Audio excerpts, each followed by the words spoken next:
अब हम लोग जैसे हमने पीछे जितना 2 वीडियो हम लोग जारी किए या लगाए 2 वीडियो को, एक तो अंबेडकर का विचार था और दूसरा था कि गणतंत्र के बारे में। वो तो रिपब्लिक डे था, इसलिए हम उसको एक नया चीज़ रिपब्लिक क्यों पड़ा, क्यों यूज हुआ उसका, इस सब के लिए बारे में हम लोग चर्चा की। अब हम भारतीय संविधान के बारे में जाएंगे। तो ये यदि कोई भी स्टूडेंट जो यूपीएससी, बीपीएससी या किसी भी यूपीपीसीएस किसी भी कमीशन की अगर तैयारी करता है तो उसे सबसे पहले चीज़ जानना चाहिए कि उसमें पढ़ना क्या है। और हम स्टार्ट कर देते हैं क्या कि जैसे मौलिक अधिकार है तो मौलिक अधिकार से शुरू कर देते हैं, या कुछ लोग प्रियम्बल पढ़ने लगते हैं।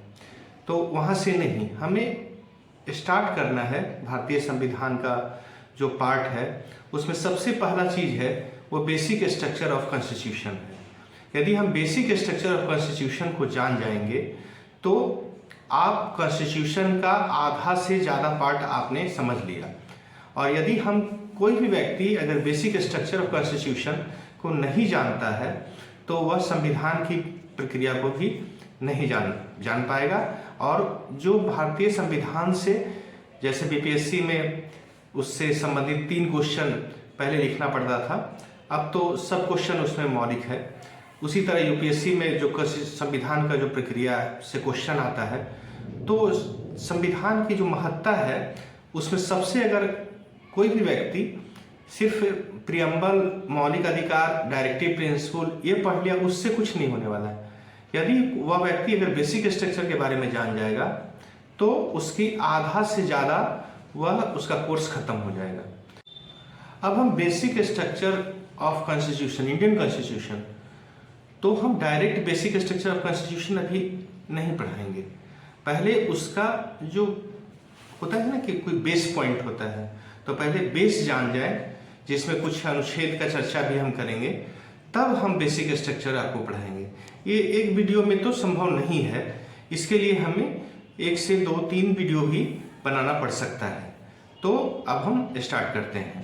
पहला चीज़ है कि कुछ इतिहास में हम जाएं, भारतीय संविधान लिखने से पहले, क्योंकि हम लोग भारतीय संविधान का गणतंत्र में उसका यूज कर चुके हैं, उसी चीज़ को वहीं से हम स्टार्ट करते हुए आगे बढ़ाएंगे। तो पहला चीज़ है कि 26 नवंबर 1949, इतिहास में हम जा रहे हैं। 26 नवंबर 1949 में जो सिर्फ 4 ही उसमें मौलिक चीज़ था उसको लागू किया गया था, और 26 जनवरी 1950 को पूरा संविधान लागू हो गया। अब संविधान लागू होने के पहले ऐसी भारत में बहुत मुश्किल से आज़ादी हमने प्राप्त की थी, तो पंडित नेहरू और सरदार पटेल, महात्मा गांधी, ये सब जिनका इम्पोर्टेंट रोल है, उन्होंने एक जो जनता थी भारत की, उनको एक वादा करके वो भारतीय संविधान लागू किए। तो वो जो वादा उन्होंने किया था हमारे भारतीय नागरिकों से, इंडियन से, उसको लागू करना था। तो उसमें बहुत सारी, क्योंकि सबका भी इम्पोर्टेंट, ऐसा नहीं है कि सिर्फ बड़े बड़े नेता का ही उस देश की आज़ादी में उनका योगदान है। उसमें ऐसे लोग भी थे जैसे कुछ अनुसूचित जाति समाज के हैं, अनुसूचित जनजाति समाज के हैं, महिलाएं हैं, जो अत्यंत पिछड़ा वर्ग है, वो सब भी उस आज़ादी में कुछ अपना इम्पोर्टेंट रोल निभाया था। और उसी के संदर्भ में, क्योंकि वो आज़ादी प्राप्त हुआ, तो ऐसा नहीं था कि जो ये लोग वादा करके जो आए थे उस वादा को अब पूरा करना चाहते थे। जो भारतीय समाज में असमानताएं थी, छुआछूत था, या विभिन्न तरह के कस्टम्स थे, रिवाज थे, जो कि उससे जो एक तरह की असमानता फैलाता था पूरे समाज को, उसको समाप्त करना चाहता था। तो उस समाप्त करने के संदर्भ में इन्होंने वादा किया था, उसी वादा को पूरा करना था उन नेताओं के माध्यम से। पंडित नेहरू उस समय भारत के प्रथम प्रधानमंत्री बने, राजेंद्र प्रसाद राष्ट्रपति बने, तो ये सब लोग, सरदार पटेल गृह मंत्री बने। तो ये सब जो वादा किए थे जनता से, उस वादा को पूरा करने के लिए इन्होंने एक कार्य किया संविधान लागू होने के बाद, उसी को हम लोग थोड़ा सा चर्चा करेंगे। ऐसे बहुत सारी एक तो है कि दो समाज तरह से हम कह सकते हैं। एक तो था कि जो स्वर्ण समाज था, जो ऊंचा उठा हुआ समाज था, और एक था जो कि अनुसूचित जाति, विभिन्न पिछड़ा वर्ग, महिलाएं, अल्पसंख्यक और छोटी जातियां, ये सब जो था, इनके साथ कुछ कस्टम्स, रिवाज या अस्पृश्यता, ये सब को समाप्त करने के लिए सरकार ने एक वादा करके एक नई सरकार के रूप में ये लोग आए थे। अब हम क्या करते हैं कि जो पूरा बेसिक स्ट्रक्चर को समझने के लिए जो विभिन्न आर्टिकल का जो उसमें यूज करेंगे, जो उपयोग करेंगे, उसका हम लोग थोड़ा थोड़ा चर्चा करेंगे और उसको एक दूसरे से संबंध करके दिखाएंगे, एक दूसरे से रिलेट करके दिखाएंगे। जैसे उस समय अगर हम देखें 1948 से 50 के बीच में, अगर 50 में देखें तो हम देखते हैं कि उस समय जमींदारी प्रथा बहुत प्रचंड थी, अर्थात जमींदारी प्रथा लागू था। तो सरकार को क्या करना था कि जिनके पास भूमि नहीं है या जिनके पास भूमि कम है, उनको भूमि का अधिकार उनको देना था। दूसरा कि जो लोग जो समाज में पिछड़े हैं, उनको अपलिफ्ट करके उस जगह पर लाना था, या पढ़े लिखे के समूह में जो पीछे थे उनको रिजर्वेशन के माध्यम से उस स्तर को ऊपर उठाना था। तो ये सब चीज को लागू करना था।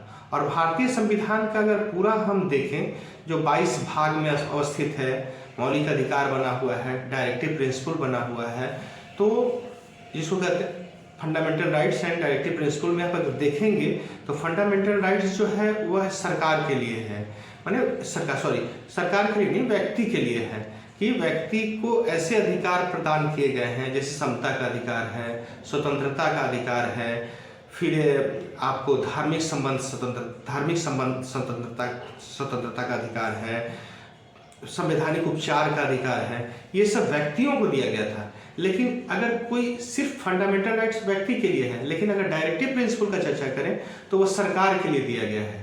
सरकार को निर्देश दिया गया है, निर्देश है उसमें। तो सरकार उस निर्देश के माध्यम से शासन करती है, अर्थात जो समाज में पिछड़े हैं या नीचे स्थान है उनको अपलिफ्ट करने के लिए डायरेक्टिव प्रिंसिपल्स के माध्यम से ही शासन किया जाता है। ये आज भी वर्तमान में भी सरकार डायरेक्टिव प्रिंसिपल के माध्यम से कार्य करती है, और जो फंडामेंटल राइट्स है वो व्यक्ति का अपना अधिकार है। तो हमें जमींदारी प्रथा था और जो महिलाओं को जिनकी भागीदारी आज के डेट में देखें तो उनके 52% उनका थी है, लेकिन उनकी भागीदारी अगर संसद में देखते हैं या उनका पढ़ाई लिखाई में आज अगर देखते हैं तो उनकी परसेंटेज कम है, प्रतिशत कम है। तो उस समय तो और कम थी 50 के समय। तो उनको ऊपर करने के लिए कुछ ऐसे आर्टिकल का हम यूज करेंगे जो दिखाएंगे कि कैसे दो डायरेक्शन से, एक फंडामेंटल राइट्स से और दूसरा डायरेक्टिव प्रिंसिपल से।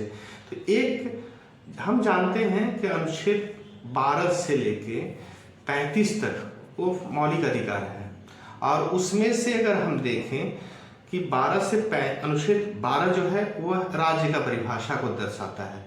तो राज्य का मतलब ये नहीं है कि सिर्फ स्टेट गवर्नमेंट, राज्य का मतलब है कि जो सरकार, केंद्र सरकार या सेंट्रल गवर्नमेंट या स्थानीय शासन या राज्य का शासन, उस सब जिसका एक एग्जीक्यूटिव हो, जिसका हेड हो वो, और उसके अंतर्गत वो निर्देश दे रहा है, उसको लोग पालन कर रहे हैं, उसको ही हम राज्य कहते हैं। क्योंकि राज्य का एक सबसे बड़ा कंडीशन है संप्रभुता, जिसमें सुपर पावर हो, जो निर्देश दे और उसके लोग पालन करें, उसी को हम संप्रभुता कहते हैं।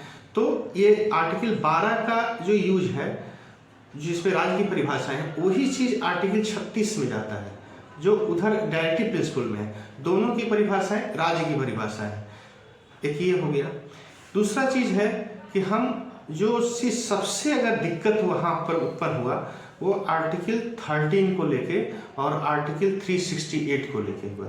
आर्टिकल 13 में ऐसा बनाया गया था कि आर्टिकल 13(1), 13(2), 13(3), तो जो 13(1) है उसमें स्पष्ट लिखा हुआ था कि जितने जो संविधान बनने से पहले जो भी नियम या जो भी कानून अंग्रेज के द्वारा बनाया गया था, वह सब कानून को संविधान लागू होने के बाद उसको असंवैधानिक करार कर दिया गया था कि जो पुराने नियम कानून थे उसको खत्म कर दिया गया था। सिर्फ उस चीज को छोड़कर, जैसे जो अंग्रेज और ब्रिटिश और जो भारतीय नेताओं के बीच जो आपस में कुछ एक्ट, जो कुछ ऐसी थी जो रिलेशनशिप था, इंटरनेशनल रिलेशनशिप था, उसको छोड़कर एक ये था। आर्टिकल 13(2) का हम चर्चा करते हैं तो उसमें एक ऐसा चीज था कि 13(2) के अंतर्गत दो पार्ट में हम करेंगे, एक 13(2) का 1 एंड 13(2) का 2। तो 1 जो है कि यदि कोई व्यक्ति का जो फंडामेंटल राइट्स है, अगर उसको राज्य अवहेलना करता है, अवहेलना नहीं, फंडामेंटल राइट्स का राज्य अवहेलना नहीं करेगा। लेकिन आर्टिकल 13(2) का जो दूसरा पार्ट है उसमें कहता है कि कोई भी अगर मौलिक अधिकार के अगर राज्य द्वारा यदि उसको चोटिल करता है उसके फंडामेंटल राइट्स को, तो उस सीमा तक वह अक्षुण्ण हो जाएगा या सीमा तक वह खत्म हो जाएगा जहां तक वो फंडामेंटल राइट्स को चोटिल करता है। ये है एक आर्टिकल 13(3) का, इसमें हम लोग चर्चा करेंगे बेसिक स्ट्रक्चर में। वो था कि जिसमें लॉ है, कुछ ऐसी विधि, ऐसे रूल बनाया गया है। तो रूल के अंतर्गत क्या क्या चीज शामिल था, उसमें लॉ है, नियम है, विनियम है, फिर कुछ रूल है, कुछ एक्ट है, कोई नोटिफिकेशन है, ये जितनी चीज हैं, जो कुछ कस्टम्स हैं, उसको आर्टिकल 13(3) के तहत शामिल किया गया था। एक और इसमें हम लोग बेसिक स्ट्रक्चर ऑफ कॉन्स्टिट्यूशन जानने से पहले चर्चा करेंगे, वो है आर्टिकल 368, जिसमें क्या है कि संवैधानिक संशोधन का प्रोविजन है, वो भाग 20 में उल्लेखित है भारतीय संविधान में। तो संवैधानिक संशोधन कैसे होगा, 368 जो वो होगा, वो उसका एक प्रक्रिया जो है कि उसको संसद के माध्यम से हो। 368 का 1 और 368(2) जो होगा संसद के माध्यम से होगा, और 368(2) जो है उसमें प्रक्रिया बताया गया है कि किस विधि से किया जाएगा। जैसे एक होता है सिंपल मेजोरिटी से, दूसरा एक होता है 2/3 बहुमत से उसको हम साबित करेंगे, उसको उस संवैधानिक संशोधन करेंगे। और एक होता है जिसका हम लोग संवैधानिक संशोधन जब हम लोग पढ़ेंगे उस समय भी चर्चा करेंगे, लेकिन अभी हम चर्चा कर रहे हैं क्योंकि हमको जरूरत पड़ेगा। और एक है कि जो 2/3 बहुमत से साबित, 3/4 बहुमत से साबित करेंगे और उसके साथ राज्य का भी समर्थन हम प्राप्त करेंगे। एक हम इसी बीच में चर्चा करेंगे कि एक 39(b) और (c) है। वो क्या है, वो डायरेक्टिव प्रिंसिपल का ही एक आर्टिकल है, जिसमें कहता है कि कोई व्यक्ति जो है वह आर्थिक रूप से पिछड़ा है या आर्थिक रूप से उसकी स्थिति खराब है, उसको उन्नत करने के लिए, उसको उसकी आर्थिक स्थिति को सही करने के लिए या आर्थिक असमानता को खत्म करने के लिए राज्य उसमें उसको उठाएगा या प्रयास करेगा। ये 39(b) और (c) के माध्यम से कहा गया है। ठीक है, अब हम ये दो चर्चा हम किए, लेकिन आर्टिकल 39(b) के (c) में कहा गया है कि उनको उठाना है जो कि जिनका समाज में आर्थिक रूप से पिछड़े हैं। एक चर्चा ये है, लेकिन जस्ट अगर हम इसको दूसरे समता का अधिकार में जाते हैं तो एक आर्टिकल 14 पढ़े हैं, 15 पढ़े हैं, 16, 17, 18 4 पढ़े, लेकिन एक आर्टिकल 15 कहता है कि धर्म, जाति, जन्म स्थान, लिंग में किसी तरह का विभेद नहीं किया जाएगा, सभी लोग समान हैं। अर्थात ये जो 15 का जो चर्चा करते हैं उसमें वो बोलता है कि भेदभाव करना ही नहीं है, रोकता है। एक चीज ये हो गया। दूसरा चीज है कि हम लोग एक आर्टिकल 19 अब नहीं है, वो 19F का चर्चा करते हैं। 19F में कहता है कि उस समय संपत्ति का अधिकार मौलिक अधिकार था।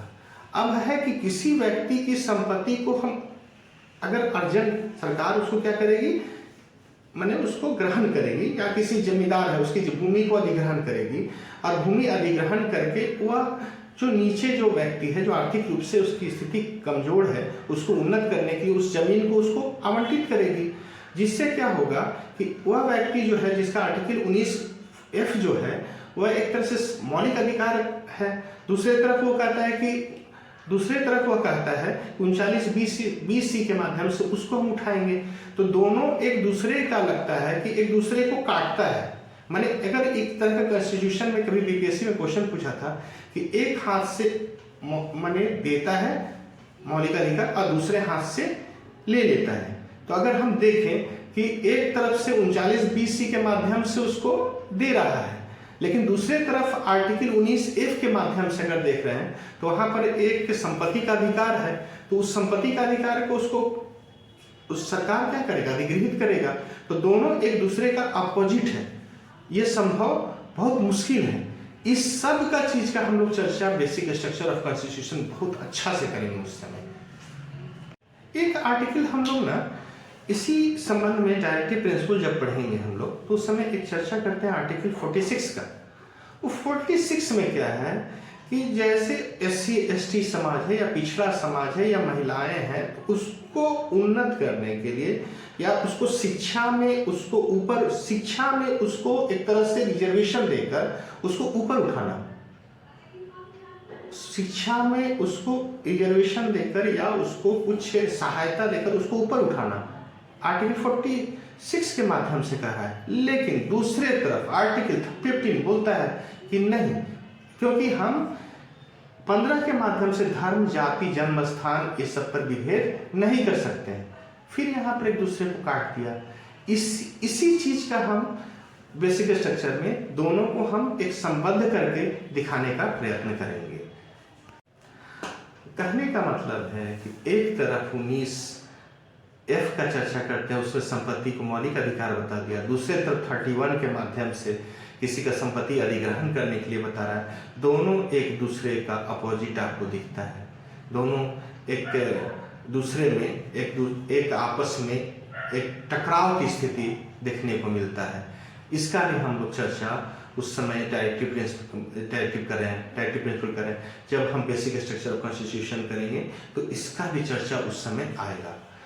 लेकिन क्योंकि हम लोग पहले भी चर्चा कर चुके कि पंडित नेहरू ने एक वादा करके आए थे कि हम जो जमींदारी प्रथा या सीलिंग एक्ट ये सब खत्म करेंगे। लेकिन अब क्या है कि संपत्ति का अधिकार जो है वो मौलिक अधिकार है, क्योंकि मौलिक अधिकार के रहने के कारण एक उस समय न्यायपालिका है हमारा, और न्यायपालिका का जो कंडीशन अपना रखता है कि हम संपत्ति के अधिकार की तरफ उपछलेगा, क्योंकि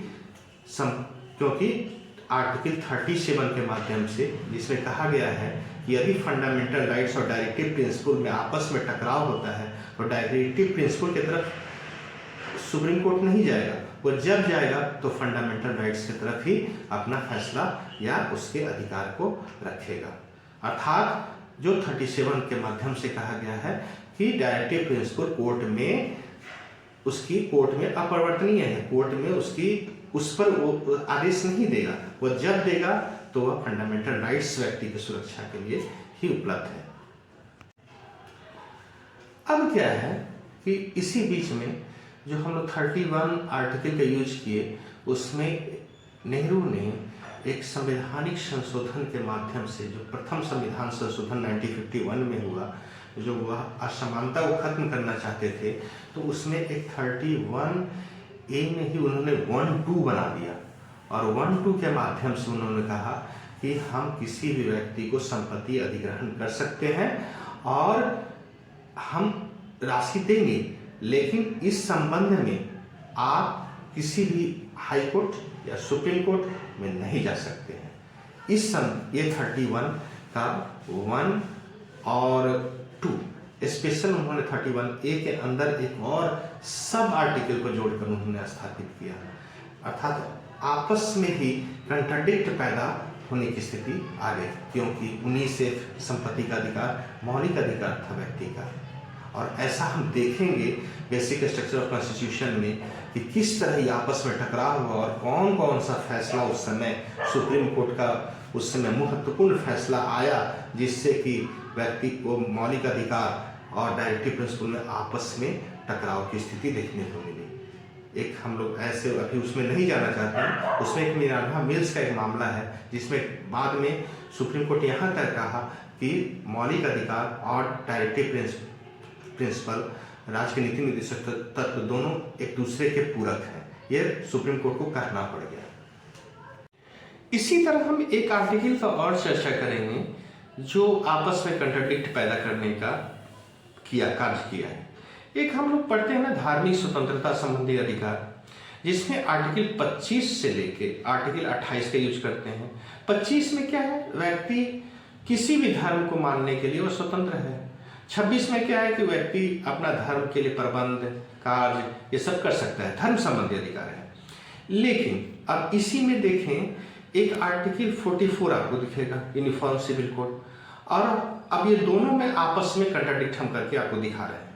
आर्टिकल 25 में कहता है कि व्यक्ति को कोई भी धर्म मानने के लिए वो स्वतंत्र है। लेकिन आप आश्चर्य करेंगे कि हमारे भारत में एक धर्म तो है नहीं। ऐसा नहीं है कि हम हिंदू राष्ट्र हैं, ऐसा तो है नहीं। हिंदू, मुस्लिम, सिख, ईसाई, बौद्ध, जैन सब लोग हैं। तो हर कौम में अलग अलग नियम है। तो अब ऐसा कहें कि हर व्यक्ति को अपना धार्मिक स्वतंत्रता का अधिकार उसको प्राप्त है। अब इसी में हम देखते हैं आर्टिकल 25 के तहत जो कहा जाता है कि एक है मुस्लिम पर्सनल लॉ, जिसमें शरीयत के नियम के अनुसार किसी व्यक्ति को, एक व्यक्ति वो 4 भी शादी कर सकता है, 4-5 शादी कर सकता है। लेकिन अब इसी को अगर हम यूनिफॉर्म सिविल कोड में देखेंगे तो देखेंगे कि वहां पर कह रहा है कि सभी धर्म के लिए, जिसमें कि ऐसा ना हो कि एक धर्म दूसरे धर्म के बीच अलग अलग रूल बनाए, समानता करें। तो यूनिफॉर्म सिविल कोड देख रहे हैं, आर्टिकल 44 कह रहा है कि राज्य को निर्देश दे रहा है कि आप ऐसा ऐसा बनाए कि सभी के लिए समान हो जाए। एक तरह से हम देखते हैं कि शरीयत के नियम के अनुसार जो मुस्लिम पर्सनल लॉ कहे थे हम लोग, इसका भी चर्चा करेंगे हम लोग जब यूनिफॉर्म सिविल कोड करेंगे। तो शरीयत के नियम या मुस्लिम पर्सनल लॉ के अनुसार अगर हम उसका चर्चा करते हैं तो महिलाओं के प्रति, जो महिलाओं को अगर कोई एक व्यक्ति एक से ज़्यादा शादी करता है या 4 शादी कर सकता है या 5 शादी कर सकता है, क्योंकि उसका शरीयत में कह रहा है, क्योंकि बोलेगा कि हम धार्मिक स्वतंत्रता कार्य कर रहे हैं, हम अपना धर्म के लिए ऐसा मेरा कह रहा है। दूसरा, उस महिलाओं के लिए क्या होगा जो 4 शादी करेगा, तो 4 शादी में महिलाओं का जो राइट है वो तो छीन जाएगा उसका। तो इसको बचाने के लिए डायरेक्ट राज्य को निर्देश दिया गया है कि आप यूनिफॉर्म सिविल कोड कायम करें। दोनों में कंट्राडिक्ट हो गया, आर्टिकल 25 और आर्टिकल 44 में कंट्राडिक्ट हो गया। तो ऐसा इस सब का चर्चा, इसको शाहबानो केस में हम लोग भी चर्चा करेंगे उस समय। लेकिन अब यहाँ पर आप देख रहे हैं कि आपस में जहाँ पर एक कंट्राडिक्ट पैदा कर रहा है 2 आर्टिकल, एक मौलिक अधिकार है, दूसरा डायरेक्टिव प्रिंसिपल है। एक तरफ से राज्य को बनाने के लिए बोल रहा है कि यूनिफॉर्म सिविल कोड, दूसरी तरफ बोल रहा है कि व्यक्ति का अपना उसका धार्मिक स्वतंत्रता अधिकार प्राप्त है। तो ये सब का टकराहट हम अगर देखेंगे तो ये सब का दूर करने का उपाय जो है वो सब बेसिक स्ट्रक्चर ऑफ कॉन्स्टिट्यूशन में किया गया है। और ये बेसिक स्ट्रक्चर ऑफ कॉन्स्टिट्यूशन सिर्फ अपने देश तक ही सीमित नहीं है, भारत के आसपास के जो नेशन है, जैसे पाकिस्तान है, बांग्लादेश है, अफगानिस्तान है, म्यांमार है, फिर नेपाल है, ये सब भारत के बेसिक स्ट्रक्चर ऑफ कॉन्स्टिट्यूशन के शर्त को, कंडीशन को एडेप्ट किए हुए हैं या उसको अपनाए हुए हैं। इस संबंध में ही हम लोग जितना हम चर्चा आपको किए, आर्टिकल 13, आर्टिकल 31, आर्टिकल हम लोग 14, 15, 18 का भी चर्चा किए इस संदर्भ में, 15 का विशेष रूप से चर्चा किए, और एक आर्टिकल हम लोग चर्चा किए जो 15 से हम लोग टकरा के दिखाए 46 को। एक तरफ हम 31 और 19F को दिखा के दिखाए, दूसरे तरफ हमने एक चर्चा किया 25 और 28 का चर्चा किया, बीच में एक शाहबानो केस का चर्चा किए हम लोग जो यूनिफॉर्म सिविल कोड के लिए कहते हैं। ये सब का जो आप आपस में एक दूसरे को जो विभेद पैदा कर रहा है उसको ही दूर करने का प्रयास basic of structure of constitution में किया गया है। और इसका इतना अच्छा से हम इस संदर्भ में चर्चा करके या उसकी अब बेसिक स्ट्रक्चर में अंदर में चर्चा करेंगे, जिससे कि परीक्षा में आपका बहुत मददगार साबित होगा। इसी तरह एक आर्टिकल बहुत उस समय की परिस्थिति को बहुत ही डैमेज किया था। उस आर्टिकल का नाम है 19F और 31। दोनों में कहता है, 19F कहता है कि संपत्ति का रखना, माने संपत्ति को अधिग्रहण कर, संपत्ति का एक अधिकार है, हर व्यक्ति को संपत्ति रख सकता है, अर्थात संपत्ति को मौलिक अधिकार मान लिया गया, संपत्ति का अधिकार। दूसरी तरफ 31 भी, वो भी एक संपत्ति के अधिकार से ही जुड़ा हुआ है कि संपत्ति कोई भी व्यक्ति रख सकता है। अब इस संदर्भ में क्या है कि आर्टिकल 31 के माध्यम से जो कॉन्स्टिट्यूशन, मेन कॉन्स्टिट्यूशन बना हुआ है, उसमें एक 31A है और दूसरा 31B है। 31A के माध्यम से क्या है कि कोई व्यक्ति अपनी संपत्ति को प्राप्त कर सकता है या अधिग्रहित कर सकता है, और उस संपत्ति को अगर कोई भी तरह का अगर दिक्कत उसको अधिग्रहण करेगा सरकार, तो वह किसके माध्यम से करेगा? संसद के माध्यम से। दूसरा, उसी में 31B कहता है कि यदि किसी व्यक्ति के संपत्ति को आप अधिग्रहण करते हैं या लेते हैं, तो वह माने एक तरह से लोकप्रिय कार्य के लिए आपको उस संपत्ति का अधिग्रहण करना है। ऐसा नहीं है कि व्यक्ति कोई मिनिस्टर है या कोई मंत्री है वो अपना कार्य कर रहा है, व्यक्तिगत नहीं करना है आपको। 31B में कह रहा है कि वह लोकप्रिय कार्य के लिए करना है। दूसरा, इसमें 31B में ही कहा है कि यदि आप किसी की संपत्ति को अधिग्रहण करते हैं तो उसके एवज में आपको एक क्षतिपूर्ति राशि उपलब्ध कराना होगा।